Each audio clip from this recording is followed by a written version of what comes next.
నమస్తే టీవీ6 న్యూస్ కు స్వాగతం। ప్రతి ఓటరు నిర్భయంగా రాబోయే పార్లమెంట్ పోలింగ్ లో పాల్గొని తమ ఓటు హక్కును వినియోగించుకోవాలని ఏటూరు నాగారం ఏఎస్పీ మహేష్ గీతే బాబాసాహెబ్ అన్నారు।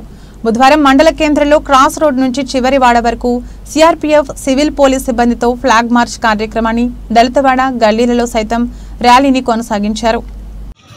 ये जो फ्लैग मार्च है हमने मुलुगु एसपी शबरीर सर के आदेश से ये फ्लैग मार्च निकल गए। जो अपकमिंग इलेक्शन है लोकसभा का उसको ध्यान में रखते हुए हम ये फ्लैग मार्च कर रहे हैं।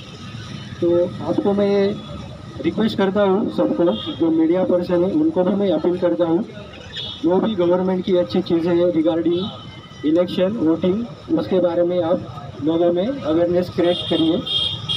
और लोगों को मैं यही अपील करना चाहता हूँ कि आपको जो भी गलत चीज़ें लग रही है, जैसे कोई शराब बेच रहा है, पैसे दे रहा है, कोई साड़ी वगैरह कुछ दे रहा है वोटिंग के लिए, ऐसा कोई भी चीज़ आपको अगर दिखती है तो इमीडिएटली जो नियर बाय आपका पुलिस स्टेशन है उसको बताइए, नहीं तो डायल 100 कॉल करिए, उसको बताइए।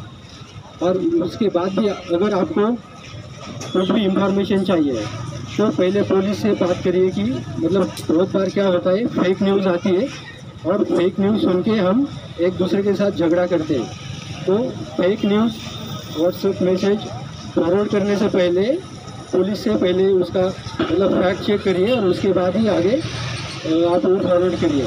अगर कोई भी पर्सन किसी गलत चीज़ में अगर हम उसको पकड़ते हैं तो कानूनी कार्रवाई उसके ऊपर होगी।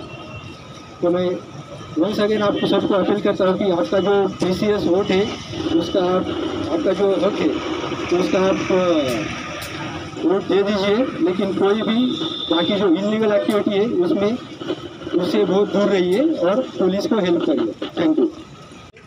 ఎటువంటి ప్రలోభాలకు గురి కావద్దు।